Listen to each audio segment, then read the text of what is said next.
I didn't plan to become a minimalist. It started with a drawer. Just one drawer that wouldn't close. Too many batteries, old sunglasses I hadn't worn in years, keys to locks I didn't even recognize. I stared at it one day, feeling oddly tired, and then I asked myself, why am I keeping all this? That moment, so small, was the beginning of something that changed my entire life. At 62, I thought I'd made peace with the clutter. I'd raised kids, lived a full life, collected memories, sure, but also stuff. Boxes in the attic, kitchen gadgets I never used, dozens of scarves, a sewing machine I swore I'd use one day, but secretly. I felt heavy. The house felt noisy even in silence. And I thought maybe I'm just getting older. Maybe this fog in my mind, this weight on my chest is just what 60 feels like. But I was wrong.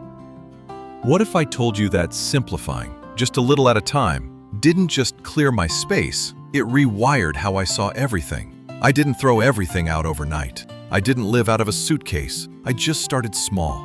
That drawer, then one shelf, then a closet. At first, I hesitated.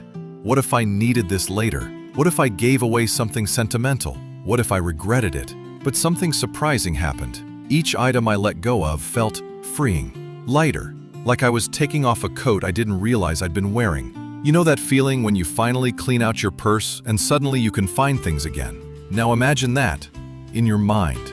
That's what minimalism gave me.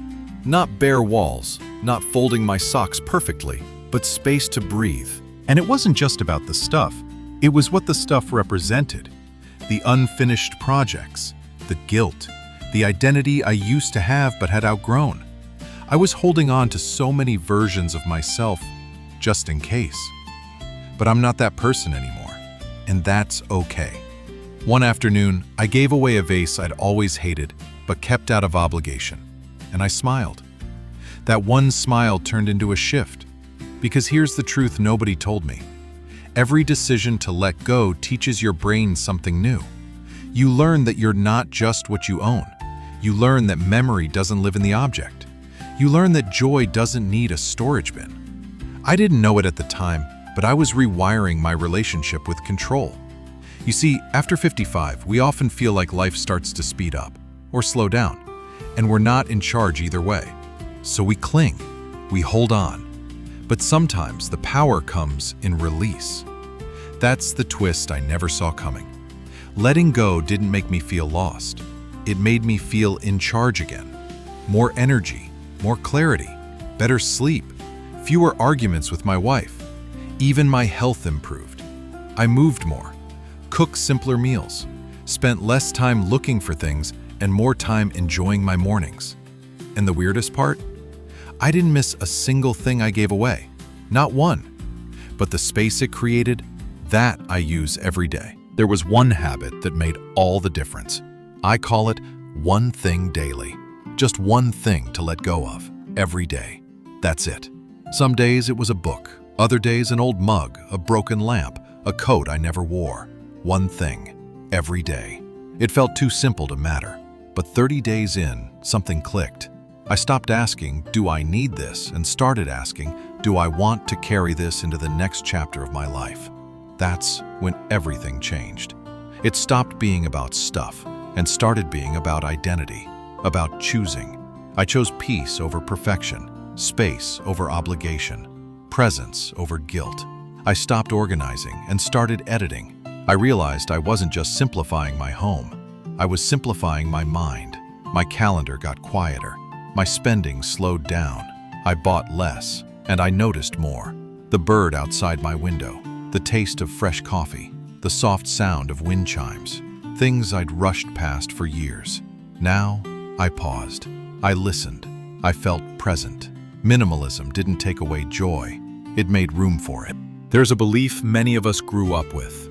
I might need it someday. It sounds innocent, even wise. But for me, it became a trap. 1,000 little just-in-case items that robbed me of right now. Because every object is a tiny decision. Where to store it, how to clean it, what to do with it. And eventually, your home becomes a to-do list.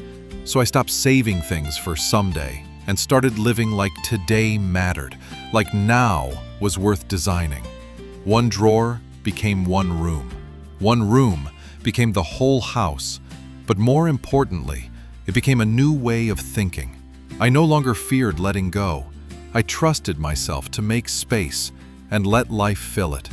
And life did fill it, not with more things, but with better moments. I hosted more, laughed more, read books I actually finished, walked without checking my phone, sat in silence, and didn't feel lonely. I used to think minimalism was about restriction. Now I see it as liberation. It's not about having nothing. It's about having exactly enough and knowing what that means for you. It's about owning your space instead of being owned by it. Here's a funny thing. My friends started noticing. They'd walk into my home and say, "It feels peaceful in here." And I'd smile because I felt peaceful too. But the real gift wasn't in the compliments. It was in knowing I'd created this on purpose. At 62, I feel lighter than I did at 52. Not because I chased youth, but because I finally stopped chasing more. That's the part nobody talks about. When you stop organizing and start simplifying, you don't just gain space, you gain clarity. You remember what matters, what you love, who you are now, not who you used to be. If you're listening to this and feeling stuck, like your space is closing in on you, like you're drowning in, "What if I need it?" Start with one thing today, just one thing you don't love, don't use, or don't need. Give it away. Don't overthink it. Tomorrow, do it again and again. Before you know it, your space will start to breathe. And so will you. You don't need a plan. You don't need to be perfect. You just need a little momentum and a little trust in yourself. Because the truth is, you're not behind. You're exactly where you need to be. And if you give yourself the gift of space, you might just find that your next chapter, your best chapter, starts with less and leads to more peace, more lightness, more life. You're not too late to feel good in your home. You're not too late to feel good in your body. You're not too late to feel clear, calm, and in control.